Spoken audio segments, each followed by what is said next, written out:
on a sticky note so you don't forget. Feel free to pass around the sticky notes. Everyone grab one, just in case you have a question. So grab a sticky note, pass it down. If you run out of sticky notes, I guess let me know. All right, so welcome to Basic Crash Course in Dungeons & Dragons. We're going to be talking about how to play as well as how to dungeon.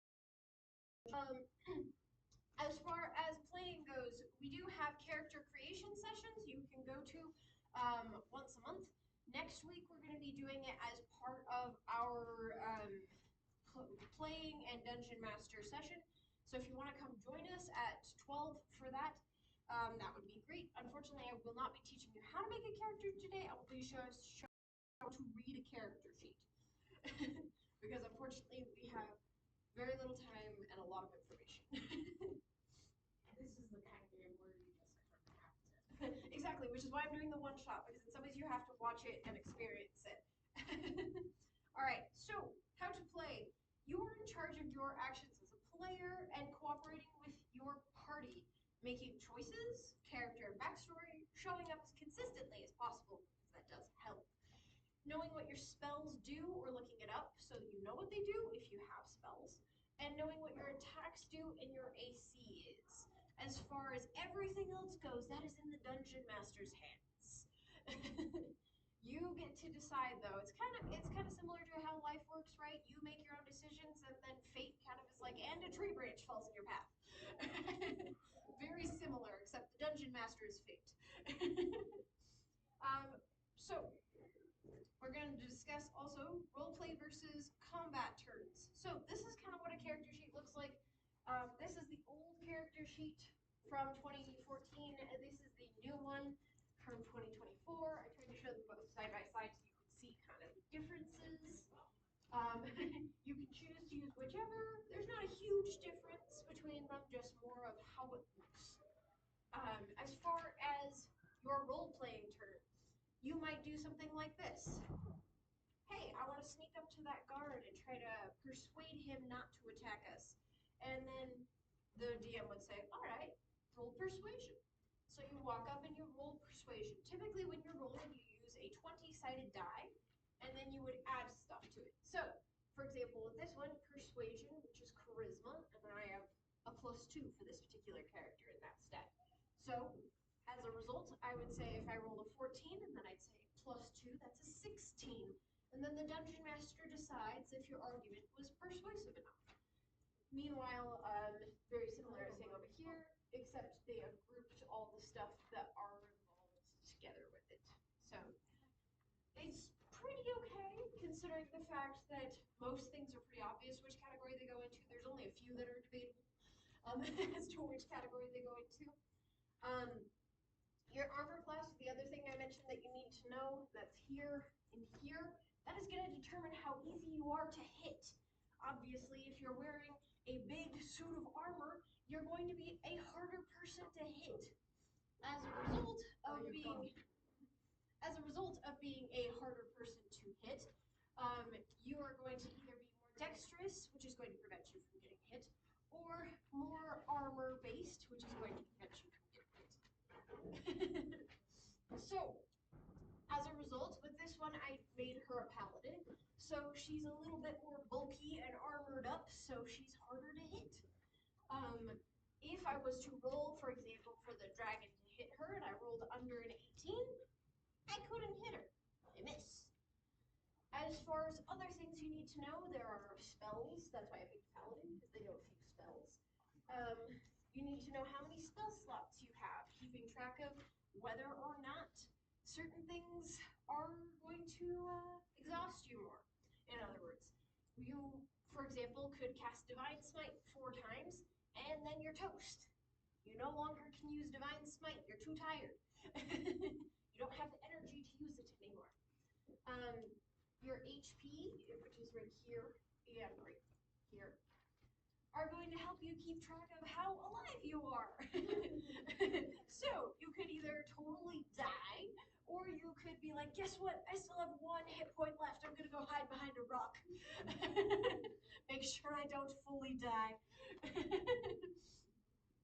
As far as attacks goes, you can use your weapon.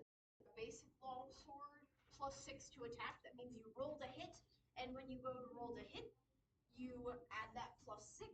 And then for the damage, you have roll one 8-sided die, and then +3 because that's what the bonus sword gives you. And it's slashing damage. The reason it's important to keep track of what damage your weapons does is because of the fact that they will determine whether or not the creature is immune or resistant. Now we're going to talk a little bit more about what that means later, but point is, keep track of what type of damage it is. I know it seems very complicated and overwhelming. I promise once you're done making the character sheet, it's a lot simpler than it sounds. All right. Now, as far as races and classes, the difference here is namely what creature are you, what species are you, versus alternatively, what's your goal as a character? So obviously you have the classic barbarian, which smashes things, and then you have clerics, which are holy warriors, and different things like that. If you wanted to, there's a ton of information at these websites. There are so many races and classes now, it's kind of crazy. There's just an intense amount of information. Just look up D&D Beyond species/races, and you can find anything you could possibly want. You could be a cat person, you could be an elf, you could be a dwarf, whatever you want. The nice thing is that generally you can look up those information and they're somewhere free. Don't tell D&D Beyond I said that. But you can generally find almost anything for free as long as you look it up. You just need to know the name first.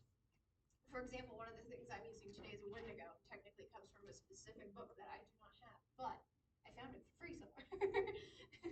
Where someone copied the stat block. So, that being said, we're going to talk about how to play / how to dungeon master. Now, these are things that are important for your character to know, but also important for you to know if you are going to be in charge of the game. So, damage types, as I mentioned previously, that's going to help because you're either immune or resistant, which you as a character can have at higher levels, but the monsters can also have. So for example, the creature might be resistant to fire damage. That means it only does half the damage because it doesn't hurt them as badly. Or alternatively, they could be completely immune, and that means that doesn't matter how many fireball spells you hit him with, it does no damage. Now, as far as the character sheets go, you're probably not going to have to deal with too many character sheets because most of it will be role-playing for your NPCs. Most of it will be, hi, I'm Billy Bob Joe, and I'm a farmer here, and you need to get rid of them there spiders in my field, please. And that's going to be mostly what you're in charge of. Do you maybe need a character sheet? Sure. Only if they're going to be in combat or helping the heroes, though. Otherwise, you're pretty okay to just leave them where they are. Now, what do the dice look like and what are they used for? Hence the picture. These two are your handy dandy D20. They are the most important thing in the game. Everything else, important but not as important. Most everything else is used for damage, except for the percentage dice, which obviously are used for percentages. So if someone was wanting to say, I don't know, I'm feeling like maybe you wouldn't be lucky enough to run into the king, and you'd be like, but please, and the DM would be like, roll me percentage dice, and then you roll 2%, they're like, sorry, didn't run into the king. Or maybe you rolled 98%, and they're like, guess what? The king's right in front of you. So that kind of helps give a little bit more randomness. That's part of why the dice are so helpful, is because you may have noticed this when you were a little kid and you played the imagination game, right? We've all done it. And you go, I go and smash this thing. And they go, nuh-uh, I have infinity a million shield. This is to help avoid that. That way you no longer are arguing over it because you have actual numbers in which to place values. And so they say, guess what? It doesn't hit because I have an 18 shield and you got a 14. No argument there. The last thing is how to use a battle map. Battle map is just your average grid. We're going to be showing that once again during the one-shot, so most of these things you'll see be actually in play in description during the one shot. With using the battle map, each square is worth 5 feet. That is important to remember because you as a dungeon master only have a limited amount of turns and movements you can make. And so as a result, for example, if your dragon can move 60 feet in flight, then you gotta count out 5, 10, 15, 20, and figure out how far the dragon can move during its turn. That's why the grid paper is so helpful. Can you just use kind of like a ruler or something? Sure. It's a lot harder though. That's why people prefer the grid mapping. Using a digital versus a physical map. If you're using a digital map, it can sometimes be trickier if you're playing in person because then you have to keep showing them your computer or your phone. So I would recommend a physical map if you're playing in person and a digital map if you're playing digitally. They're incredibly helpful. All right, here are some basic definitions to know if you are a dungeon master. So, character. The character that you create and then play kind of like a role as an actor. So, as I said here, kind of like how Tom Hiddleston and Loki are two different people, but they're played by the same person. That's kind of what you're doing as a player and a dungeon master. Then you have the player, the actual person playing the character. Then you have player knowledge versus character knowledge. Now this is important to avoid the next thing, which is called metagaming. Player knowledge is things that the person as a player knows that their character would not know.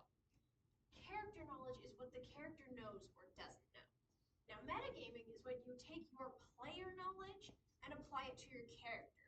So you as a player know that dragons have an AC of 20 or something like that. You can't use that though because your character probably doesn't know that. Now if your character's like an ultra super powerful dragon hunter, they might actually know that information, in which case you can use that.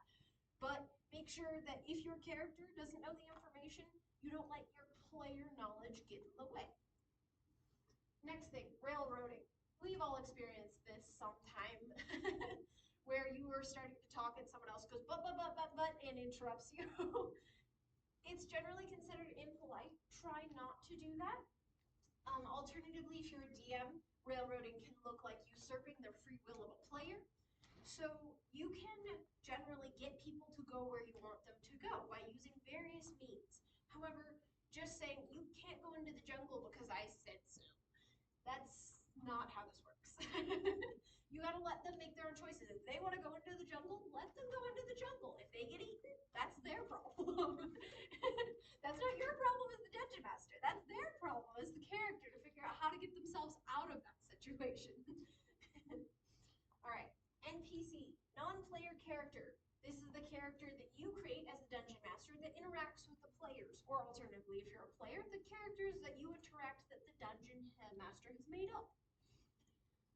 Fudging rules. Now, this is more of a term coined by many dungeon masters that isn't an official term, but you may hear it as a result.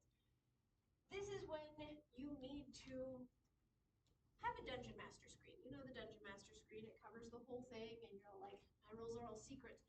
Part of the reason dungeon masters do that is because sometimes you've been rolling badly all game and you're like, this story is no longer fun because they are beating the crap out of my dragon.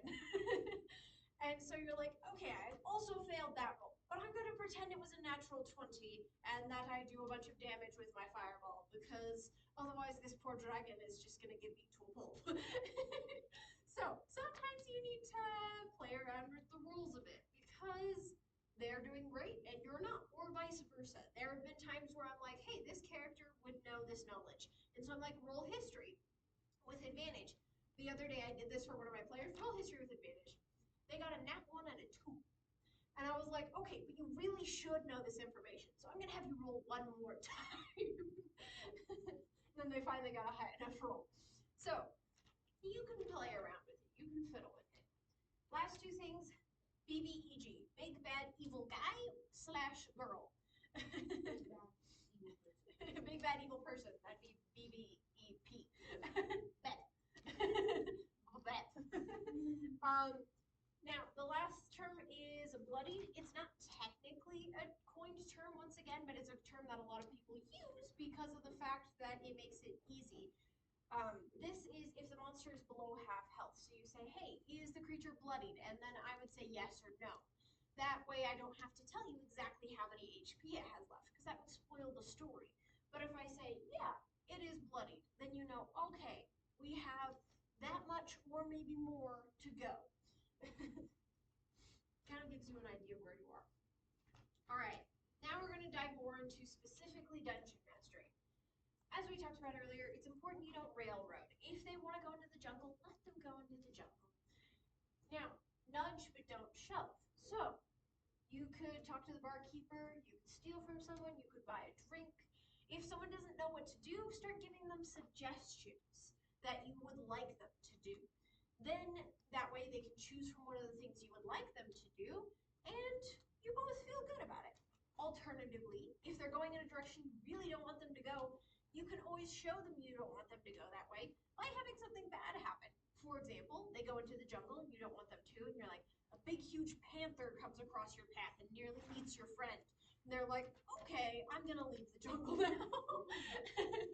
That way you're not railroading them and just saying, no, you can't, but you're also saying, okay, if you do that, there's gonna be consequences, because that's not the direction I want you to go right now. This is where you have to be careful not to let it get to your head. Because as a dungeon master, theoretically, you could just say no. But you don't necessarily want to do that. Your players, like I said, you are fate. They have free will. You can bend fate to make them make certain decisions, but you can't make them make a certain decision. As you will obviously find out during the one-shot. I have purposely told them to pain in the butt players, so that way you can be shown how to deal with players that are causing problems. You can also see what not to do as a player. All right, what are you in charge of as the dungeon master? You are in charge of the story and providing the choices.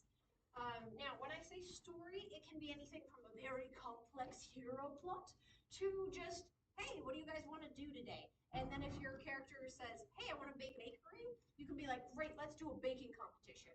New storyline. You can decide what the story is.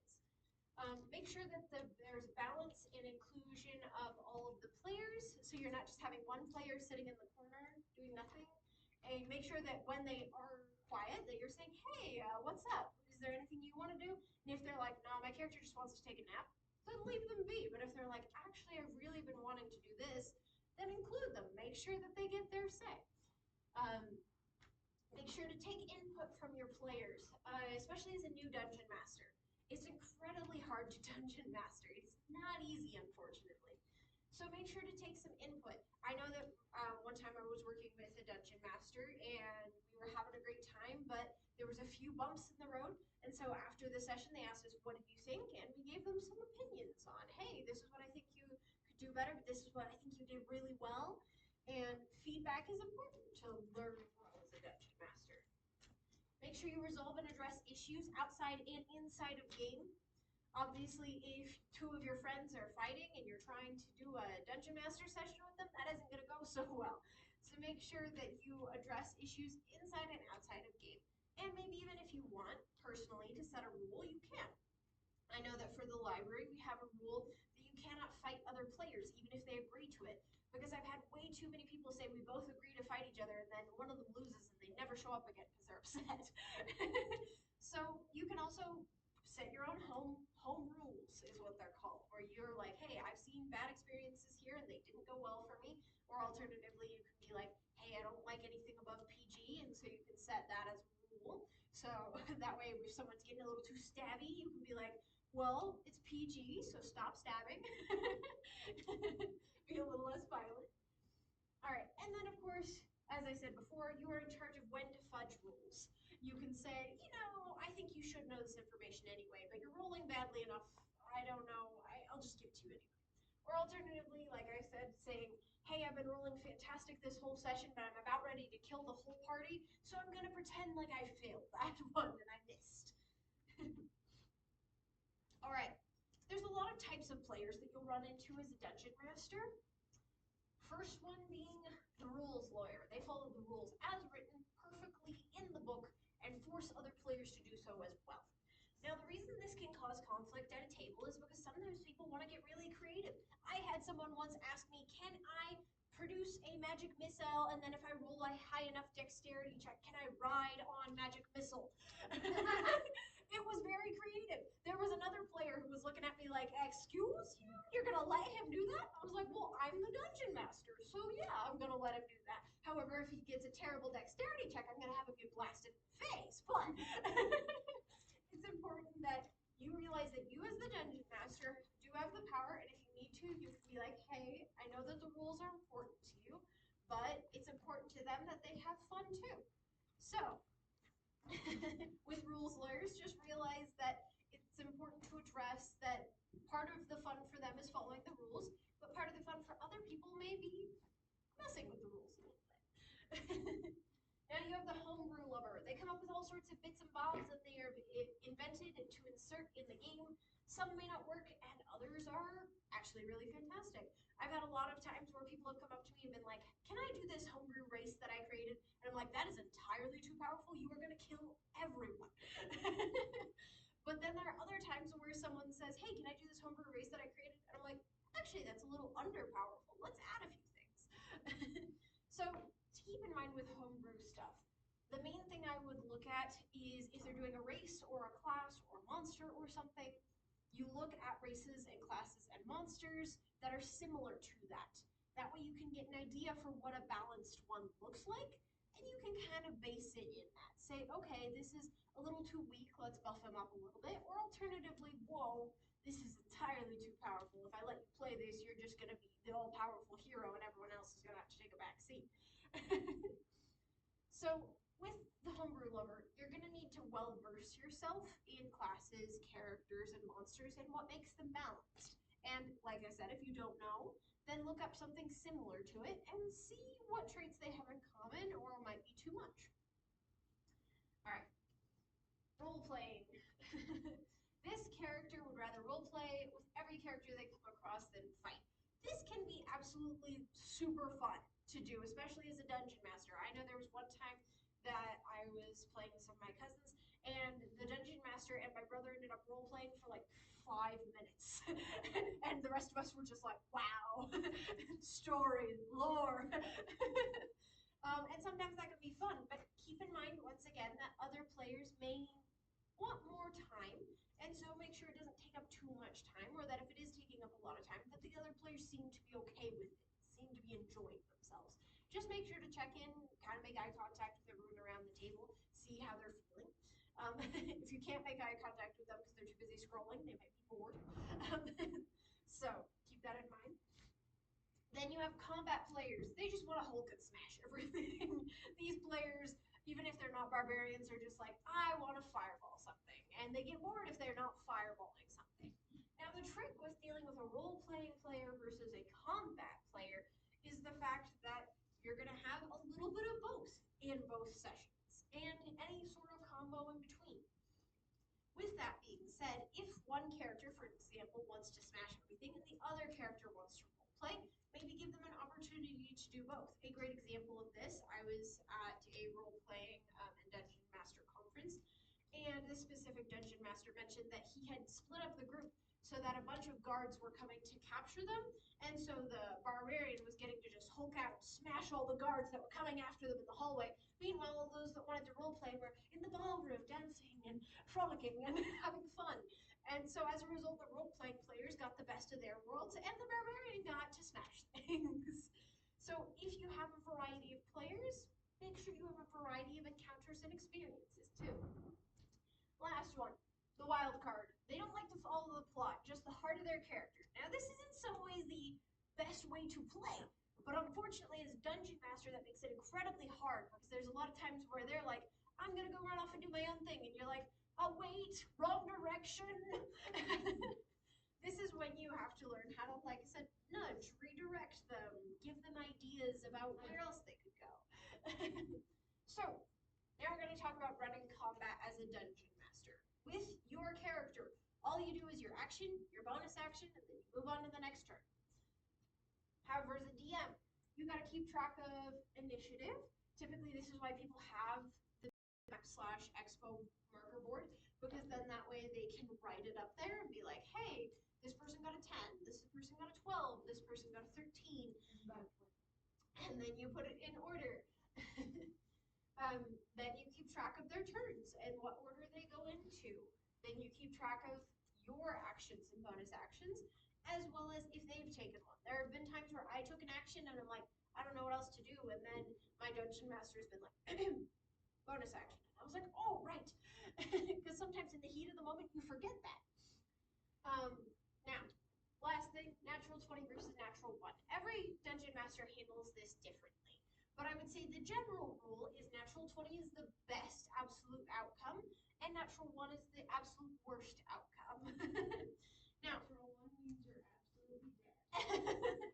so it's your choice though as to what that looks like. Some dungeon masters, for example, if you're trying to persuade a queen to do something crazy like go to war with another country and you get a natural 20, perhaps she just doesn't throw you in the dungeon and simply says, oh, forget that I heard that, and makes you be gone.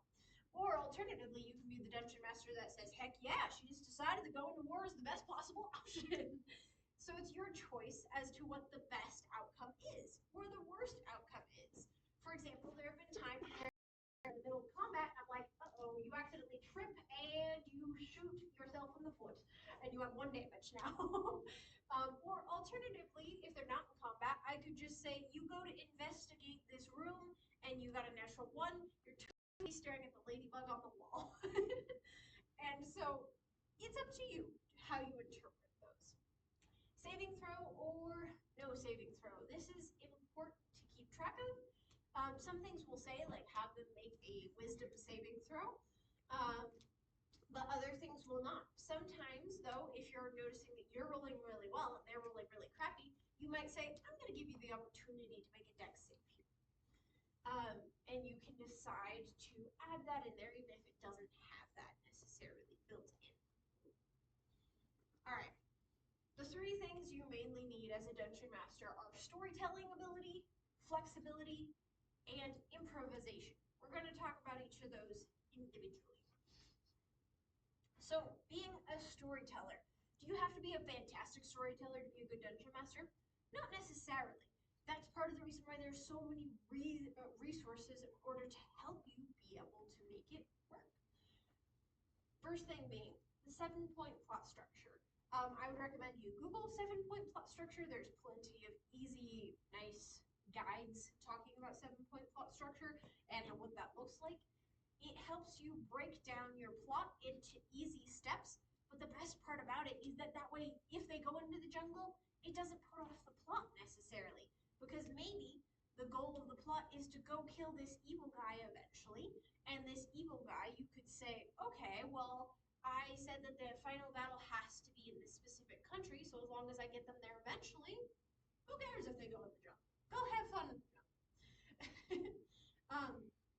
It leads for a lot more flexibility while still keeping the plot on track. Sometimes you also can have the plot be a lot more flexible in and of itself. A great example of this is when someone says, hey, I have 7 different quests for you, go do these quests. And then they can do the quests in any order. That makes it so that the players feel that they have a choice in the matter, but at the same time, you as the dungeon master are still getting your stuff done. Sorry? You could have funny quests like that. I actually did have one where they were like, get rid of the raccoons in this guy's attic.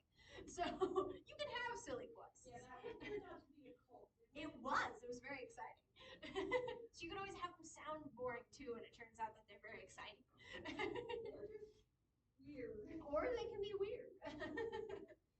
All right, your next thing is to try and incorporate the backstories. So do your best to, if someone wants to, and they have a really elaborate backstory, say, hey, your character is super traumatized by this specific event, and they want vengeance for their parents' deaths, for instance. Maybe have it so that you have one of the villains one of the villain's henchmen be the person who killed their parents, and then be like, aha, now in order to get to the villain, you have to kill this henchman, and they're the one who killed your parents. Backstory incorporated. That way they do what you want, and also they feel super cool because you've incorporated their backstory. When you incorporate backstories from characters, it makes your players feel more engaged in the game and feel like they have more of a place in your world. It makes them feel less like, hi, I exist now. More like, I have lived in this world for centuries. And you feel a lot more cool and a lot more like you have depth as a character, but also that your character has a more meaningful life that they can work through. Now, building a well-developed world. It's okay to cut corners. Um, Building a well-developed world doesn't mean that you have to build like 25 pages on a PDF and then send it to them. I know some people do that. You can do that if you want to. If you're the over planner and you're just like, hey, I want to build my world down to the tooth and nail, and you freaking know every bit of this castle. You know every single bit of this castle. You have maps of these castles. You have individual maps of each city. You have a map of the entire world. You can do that. That's totally up to you. That's your choice. However, keep in mind, when building a well-developed world, sometimes you're going to spend 7 hours building this character with elaborate backstories. And then their favorite character will be the little gnome named Bob. That has happened more times than I can count, where I'm like, I have this very elaborate prince character, and you're supposed to really, really like him, right? And he's strutting back and forth, and he saved your life several times, and yet for some reason they're like, that pig, I like him. You're like, okay, I guess we can go with the pig now. A great example of this with my cousins was when we had this knight who was supposed to be helping us, and he was supposed to be, the stalwart person, and we were supposed to be like, oh yes, knight, where do we go next? And instead we were like, this orphanage. We love this orphanage. And this random orphan caretaker that you have is just such a sweet cinnamon roll character. We absolutely love her. And so all she had to do was say, oh no, the orphans have been kidnapped. And all of a sudden we were like, run, we will help them. We will do anything you ask. But the knight was supposed to be the person that we were following. So keep in mind, you're more than welcome to be as elaborate as you want with your storytelling. However, also keep in mind that you need to remember the names of your minor NPCs, because they may just end up being the favorite NPC. Keep in mind as well, when you're building a world, that you include things that you know they will like. A great way to do this is to have a questionnaire at the beginning of the game and say, hey, what do you guys enjoy? What are things that you guys want to do? Do you guys want to build a city? Do you guys want to save a city? Do you guys want to fight dragons? And have just a list of things that they can do, and then see what the majority says. Have a little bit of everything, though. If one person is like, hey, I just want to make a bakery, can I just do that? You can have them go make a bakery while the rest of the party is, off fighting pirates or something. And then they come back and they're like, guess what? My bakery is very successful. And they're like, good for you, bro. We're going to go fight more pirates. And that's okay. A lot of people say party splits are not okay, but it's in some ways part of building a well-developed world, because not all of your characters are going to want to do the same thing. You might want to go fight someone. You might want to go off and, like I said, enjoy a nice time at a royal ball. Those may not be synonymous. I know there was one time where, you'll recognize this, where I had a wedding for a specific character and an NPC, and then everyone decided that they were just going to do crazy stuff. One person decided to get so absolutely drunk on wine that they just started being like, what if I flooded the whole area and rode around in a bathtub? And we were like, why though? But okay, I guess I'll let you do that. Have fun. It was just the absolute most random role-playing moment I have ever seen in my entire life. But it was also hilarious and fantastic. And then finally I was like, okay, they need to fight this demon guy. They won't go fight this demon guy. So I'm just going to make the demon come to them and crash the wedding. It was very exciting. It was a lot of fun. So if you're noticing that your characters are also not following what you want them to do and they're having a lot of fun, instead of interrupting their fun or making it less fun, just be like, okay, well, I need you to fight the demon. The demon wants to fight you, so we're gonna have him show up. And just in the middle of things. Or alternatively, if you're like, hey, I need them to go to this village so they can get this cool thing, maybe be like, guess what? Your favorite NPC has run off to that village. of your world to help your characters be guided in the right direction. A lot of times that will help be able to get them going in the right direction. There will be times where you're thinking, oh, I'll have to persuade them, I'll have to try so hard, I'll have to do this and this and that. And in reality, you actually don't have to try that hard in order to get them to go the right direction. Some of you are very easily persuaded. I just need to figure out what persuades you, and then all of a sudden, it's super nice. That's why it's important that you figure out what they like at the beginning and then try to incorporate it into the world. For example, if you are a player and you notice your DM seems frustrated, ask why. there's that too. Or maybe you'll end up dead. Yes. If you want to avoid consequences, that is a good way of doing it. If you're like, hey, you as a dungeon master seem very frustrated. What's going on? And they're like, well, I've been hinting that you should go do this thing. And they're like, oh, okay. So you can also ask. It's not just on the dungeon master, but it is primarily the dungeon master's goal to try and get you to go in the right direction. All right. Next, we're going to talk about being flexible. Learning to flow with your players rather than forcing the plot upon them. This is this is something that I struggled with my campaign with these guys, actually. Because some of us are just genuinely not fun to deal with. No, I was more referring to the fact that you guys like to stab things entirely too much for heroes. Which is why you gave us an anti-campaign. Exactly. So I realized, okay, these guys just want to stab everything. I'm like, here's a goblin, make peace with the goblin. And they're like, or stab goblin. I'm like, no, stop stabbing. But that wasn't working for me. That wasn't working for them. That wasn't working for any of them. So we finished up that campaign, and I said, okay, how do you guys feel about running an anti-campaign? It seems like you have some stabbing energy you need to get out. So why don't we run an anti-campaign where you guys are the villains and the heroes are trying to stop you? And that was beyond exciting, let me tell you.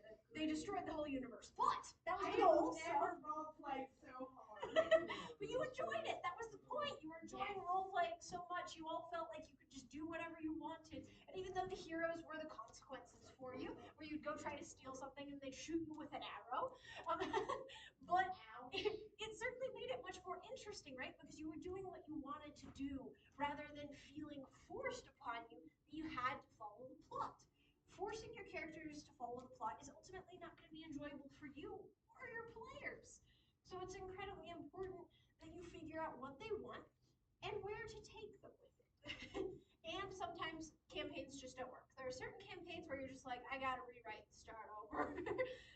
And that's okay too. You can always start over. There's no such thing as too far gone. I know that I've had several campaigns where we've been about halfway through and we've all been enjoying ourselves, but the Dungeon Master is just like, this is not where I expected this to go at all, and I have to rewrite the whole plot. So we're going to put this on pause for a while, and that's okay. If you need to put it on pause for a while, that works. You can also do what's called one-shots, which is what we're going to do today, where it's a little mini adventure. And you finish the adventure by the end of the session, and then you're all good. You don't have any plot to keep up with. The plot is go do the thing, whatever that thing is. Go rescue the special pig or whatever. I don't know why, but for some reason that is stuck in my head.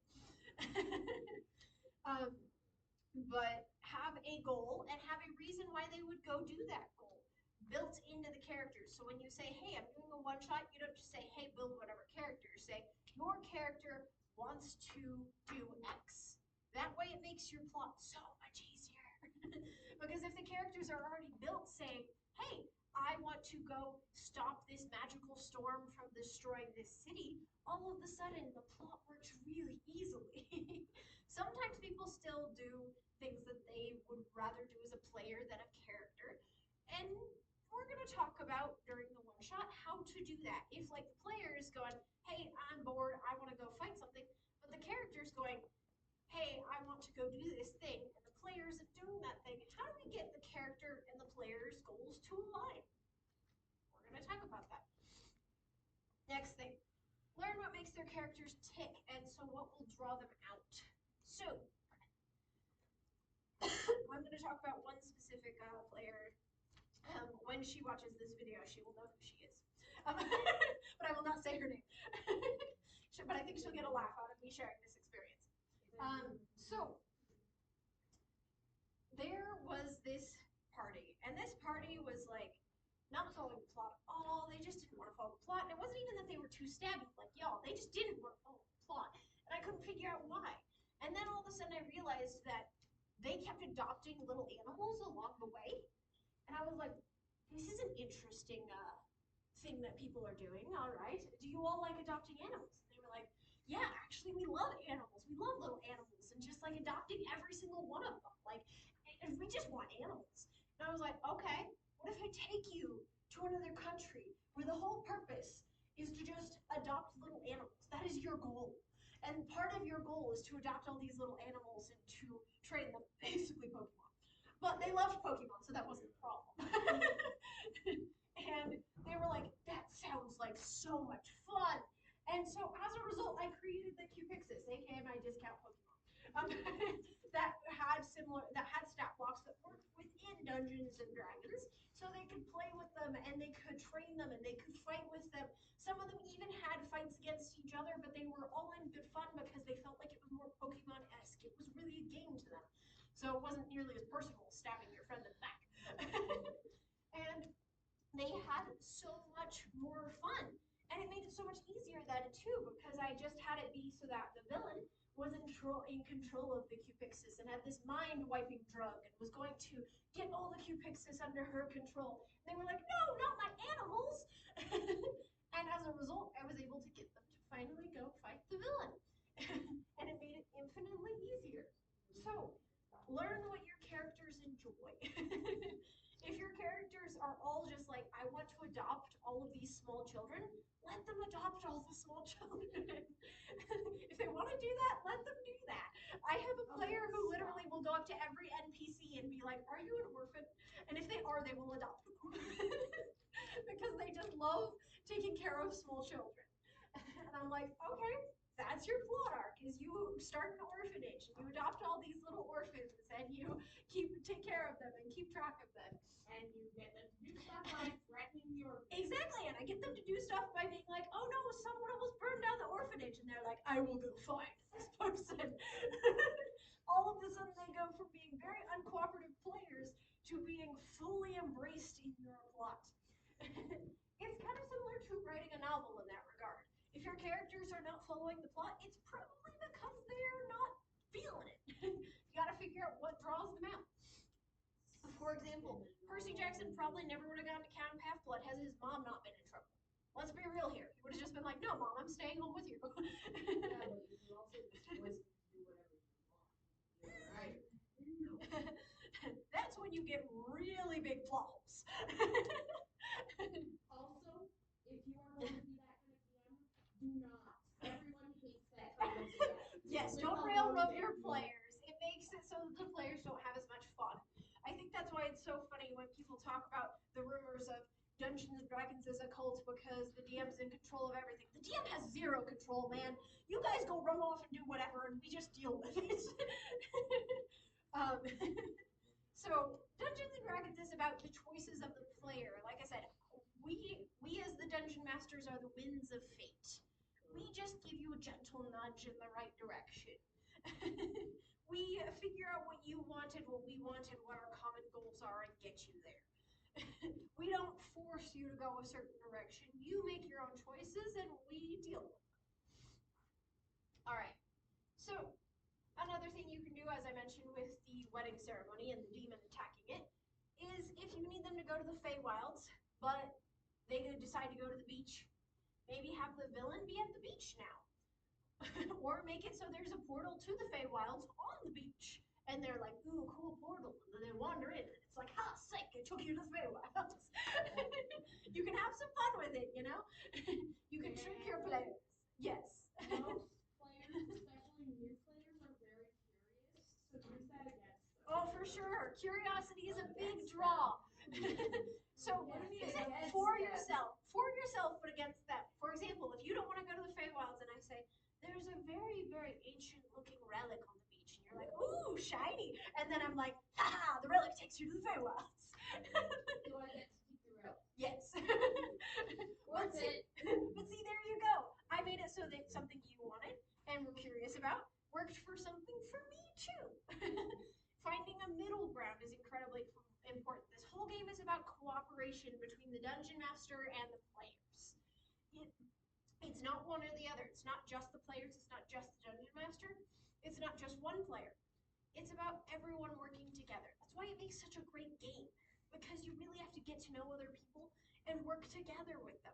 And even if you're having a hard time or or accidentally, as we found out last time, destroying the very riddle that needs to get through to the next point. I'm sorry. I don't know what happened. It was so funny, and everyone ended up finding a way around it and got to get really creative, and it actually made for great cooperation because you guys were able to come together as a party and go, okay, we messed up. How do we fix it? And you guys came up with some fantastic creative solutions. Creative solutions and problem solving is one of the best things about Dungeons and Dragons. All right. Excuse me. Next, we're going to talk about improvisation. Now, this one, I'm going to have you guys ask me questions if you so wish, even though we don't have the DM panel yet. I realize that this section is a lot more confusing.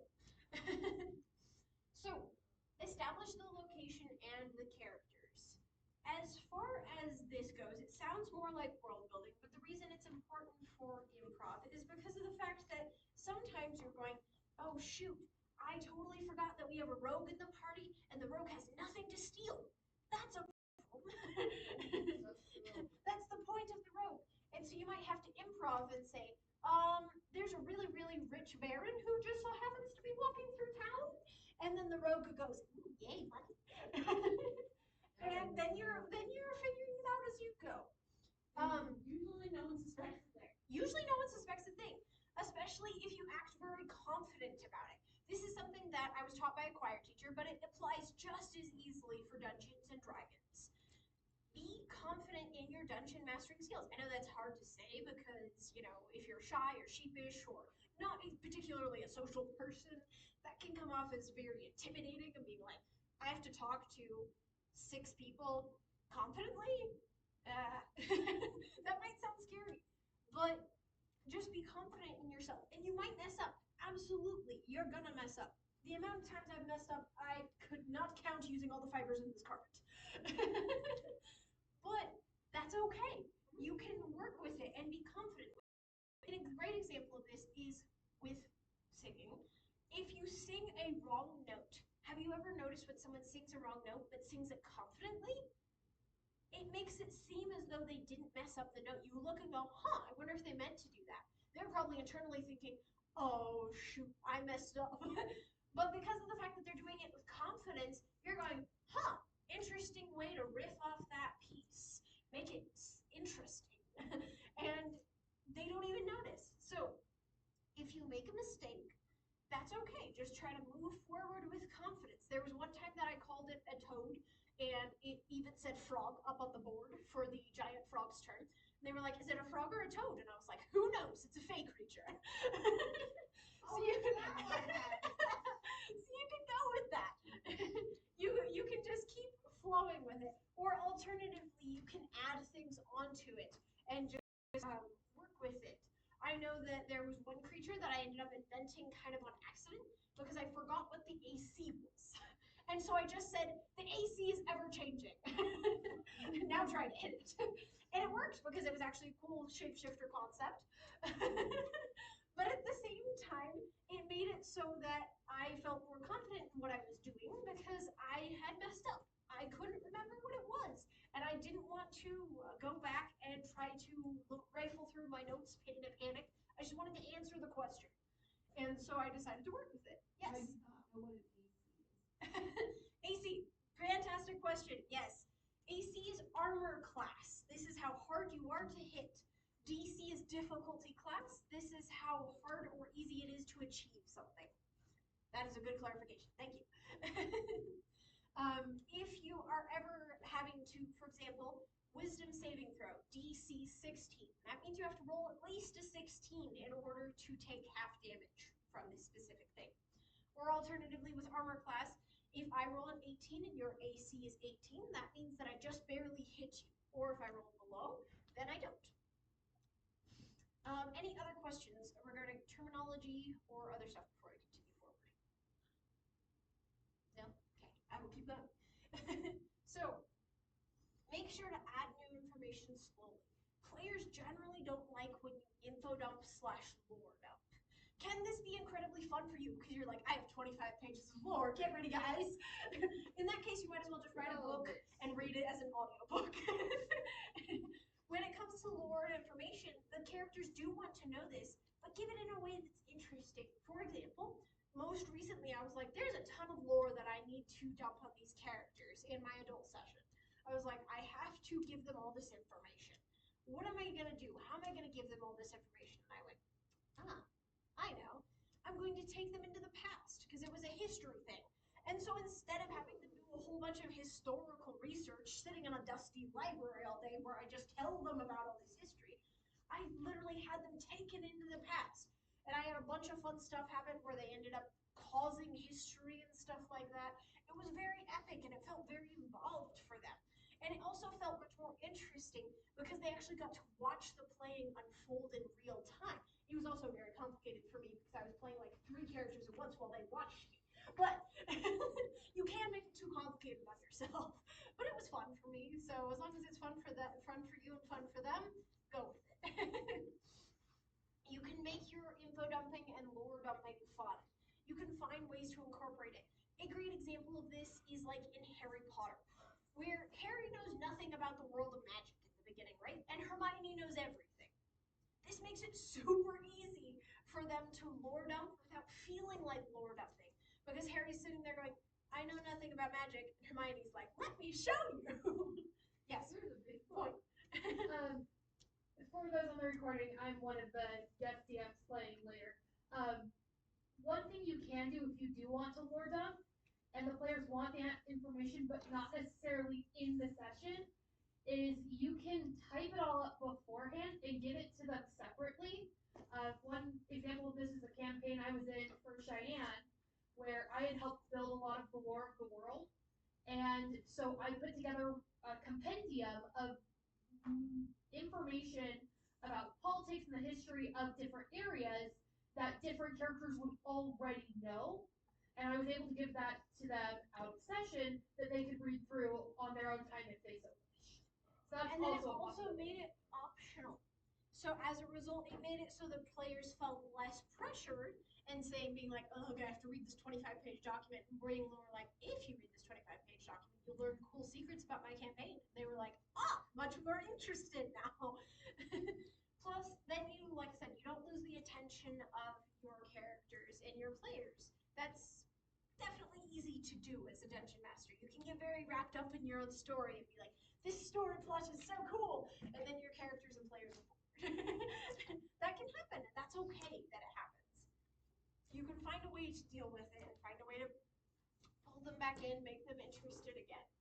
All right, working with your mistakes. So, as we mentioned previously, making mistakes is going to happen. Unfortunately, it's just part of the deal. So, you can work with it, and for example, if you go from a deep voice to a high voice, you can just be like, sorry, my character has a cold, because you forgot that you had them started in the deep voice. Or if you change accents, then you can have it be part of a character quirk and be like, they have multiple personality disorders, so this is their other personality talking. Or you can alternatively just admit it and be like, oh, right, British, and then just go back. It's your choice. You get to see what works best for your players and what works best for you guys. Honestly, I know it's tricky. It's not easy working with dungeon masters and with players. It's certainly not. It's certainly not the easiest game to play. Let's be real here. As you've noticed by this entire presentation, it's not an easy game to play, but it sure is fun. part of the reason it's not that easy is because of the fact that it's taking a game that you're all familiar with and know and love, being, like I said, the imagination game you guys played as a kid, and it's giving it more rules and more depth, so that way you're not, like I said, I have Infinity Shield, haha. Does that make it hard to play? Yeah, because you have a lot more rules to deal with. But it also makes it so that you can have a lot more fun. Because you can try and figure things out. You can problem solve. You can go through puzzles. You can fight big monsters. And you all aren't arguing all the time over what you do and don't have. You're just working with the story and the plot as you have it. And you can have some really crazy good times. I know there have been times where these guys are all sitting here like going, oh, please, please, please have a good roll. And then they roll a nat 20 and we all stand up, wah! And we're all having a great time because we are so excited that it works. Or alternatively, we'll all be like, oh my gosh, get a good roll, nat 1. And we're all like, we're all gonna die. So it can get very exciting. It can get very crazy. We can all jump up and down and go wild. But I think the most important thing to remember as being a DM is to have fun. Being a dungeon master does not have to be boring so that way your friends can play a good game. Have fun with it. Figure out what your best style is. Oh man, I forgot how much I have. Figure out what your best style is. So, speaking of styles, we're going to talk about that. Alright, you can make a map as basic or as detailed as you need it to be. You should probably know at least a paragraph summary of each place in your world, though. If you're just like, I don't know, you're here now, that's not very helpful. But if you're like, hey, there's this other kingdom, and they're incredibly racist against gnomes, that tells us a little bit about it, right? It makes us interested. It makes your players go, huh, maybe I don't want to go there because we're a party full of gnomes. Or alternatively, if you're not a party full of gnomes, you'll go, haha, yes, be racist against the short people, and go into the village because you like that. I don't. The amount of short jokes was insane. I agree. I no longer play any character under 5. Which is funny because I've played several gnomes, and most of the time I don't get made fun of, but I am absolutely crazy. And a lot of the times, like there was one time where I was a gnome and I just completely utterly was like, rah! And I smashed into some boxes and stuff. They were like, you realize that these guys were just smugglers. You didn't have to kill them, right? And I was like, oh no. And I started running and they were like, are you going to be able to get away? You have short legs. And I'm like, shut up. Running for my life. So you can have it be fun. It can be enjoyable. But going back to the point, make sure you have at least a paragraph on each major city in your world or major country in your world. I know for me, I like doing countries. I'll have like 5 different countries, and each country has a paragraph of information on it. That also makes it though, so if you want to, you can elaborate on it and go crazy. Be like, they have a really psychotic queen, and the psychotic queen also just so happens to be a dragonborn. Cool. You can kind of make it up as you go along. Have a very basic idea of prominent characters such as kings, queens, well-known thieves, other heroes, the villain. This is not necessarily something you have to go crazy in detail about, but be like, hey, that person that you want to take revenge on because they killed your parents, I know their name, I know their basic backstory, I know why they killed your parents. You know, have at least a tiny, like I said, a tiny paragraph of information on the important characters that they're going to run across in your campaign. All right. Or if you're doing a one-shot, you have a very simple task, give all the characters a good reason to do it, and keep the setting small and simple. If you have less time, keep the task simpler. If you have more time, make the task more complex. For example, my brother did a one-shot recently with me, and he made it so that we were all fighting in a gladiatorial arena. But because of the fact that we had 6 hours to do so, he made it so that we had a ton of bad guys we were fighting, not just one. And so they keep being like, round 1, fight these giants. Round 2, fight. And so it made it so it lasted longer. If we only had like 2 hours, he might have only done 1. So you can fiddle with it. You can play with it. Depending on the monster. It can be a big problem. Let me tell you, I had them spend 3 hours fighting a kraken once. Krakens are hard, though. So that was... So...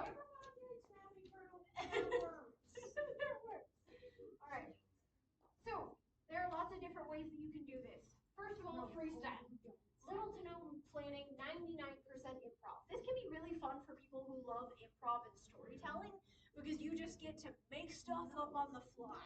You just figure it out as you go along. The benefit of this is no need to plan anything. They can't ruin your plans if you don't have any also. So your players can't ruin your plot because guess what? You don't have one yet. And that's okay. Now, the con is because you have no plans, you have to take a lot more notes once you finish your session because you're like, I made up an NPC named Tom and he is a paladin. And you have to make sure you're keeping track of all the things that you said during the sessions. So it'll be a lot more work in post, even if it's not as much work to do and to plan out. But it can be very, very fun. I know there was one session where we had a rotating dungeon master that we did, and we had every 5 minutes we were just like, okay, switch, new dungeon master. And the only thing we had to agree on was that we had to do the yes and thing in improv. So we had to say, okay, the last character summoned a Trask. The next DM came up and was like, and the Trask has the soul of a puppy dog and rolls over. And so you kind of were able to build on that. That's a great example of freestyling it, kind of just figuring it out as you go along. Now, you can also be a plotter, fully planning out every single little detail of your plot and your world, being super in-depth. This can be really fun, but keep in mind, you don't need to take as many notes. Congratulations, you have all your notes in advance, so not as many notes is a good thing. But the con is that if they don't follow your plans, you might get lost or be unsure how to get them back on track. And then have to take more notes. And then have to take more notes because you're like going, okay, they changed them. I remember one time, a great example of this was with my cousins recently. One of them was a tabaxi rogue, and they were really heckin' fast. And so as a result, they were like, oh no, the villain escaped. And they were like, no, they didn't. Just straight after them like Sonic the freaking Hedgehog. I just nailed them, plowed into them, just absolutely grappled this villain to the ground. And my dungeon master just sat there for a minute and was like, I think we need to end the session there because you've completely derailed the plot. You weren't supposed to catch them. Now what? So there's a lot of things that can be tricky about being a plotter. If they don't go the right direction or you forget that they have certain abilities and can do certain things, that can make it very difficult for you as the dungeon master. Now there's a midway planner, a little bit of both. This is what I do. I get a good basic idea for what I want to do for the session, but then I'm willing to freestyle it a little if the players decide to go off balance and they decide to just run off. The pro with this is you're prepared no matter what they do. You don't have to be too crazy, but you don't have to be too calm either. You're a little bit in the middle. You can get hyped up if you need to and do something crazy, or you can just stay on plot and stay on course calmly. The only con with this is you may not have plans for what they want to do, and you still might need to improv your way out of other problems. I've seen this happen several times where I'm like, I have 7 different ways that they can solve this problem. And they're like, ha, option 8. And I'm like, how do you find another option? How'd you do that? I didn't think of that. That can happen a lot. A great example of this, not in an actual player sense, but this happens to a lot of dungeon masters. You can tell it happens to a lot of dungeon masters because one of the favorite memes of dungeon masters is a picture of someone stabbing an orange juice carton. And the reason why this is funny is because you're sitting there as the dungeon master going, okay, you can poke a hole in it and put a straw in there. You can pop open the orange juice carton regular, old-fashioned style. You can twist off the top. And the players are like, dang, stab. And you're like, why though? Yes. One example of this that Shy has done to me Oh. is When did I do this? I'm gonna complain. I was the characters were at a ball and they were supposed to get help and information from an NPC. And instead, Shy accused them of doing the thing instead of Yes, asking I was for like, you information kidnapped about them. And they were like, what? it. And so I also yeah, did I with was plan. a little bit of a problem. So I had planned, yeah, we're gonna talk to this NPC, and they're gonna get this information they need to then go off and find the people that were kidnapped. Instead, there's an accusation thrown at it, and I'm like, you were at this guy's like engagement ball. What are you doing? I was like, I am fixing this right now. So I had to bring in other NPCs to be like, no, you should talk to her, lead her instead. When I wasn't planning on them doing that for another 4 or 5 sessions. The funniest part, though, is the fact that part of it was just my bad rolls, because the whole time I thought he was avoiding me because I kept not being able to see him, but in reality I just was rolling badly. But I thought I was rolling okay. I was getting like 10s and 12s, and so I was like, I should be able to see him. He wasn't being fishy, it just seemed fishy because I couldn't see him. So that can happen sometimes too, where certain things that you do end up causing a player to seem more or less fishy, and that's okay. Causing problems is not necessarily a problem. It's all about how you deal with it as the DM. All right. So we're gonna take a quick break while the dungeon masters arrive, hopefully. If you guys would like to talk to each other or me, feel free. If you want during this time you haven't built a character before, I can help you build a character. I have a bunch of character sheets in my backpack. But yeah, we're gonna take a quick break. If you need to use the restroom, go grab a snack, walk around the library for a little bit, talk to your friends. Just make sure that you're back here and ready to go at 2. Wanted to make sure that you guys have some time to decompress. I know it was a lot of information. But yeah, make sure you're just back in this room by 2, because that's when we're going to be starting the one-shot example and the Q&A with the other dungeon masters. Okay. Thank you. I'm going to turn off the video now so you can ask questions.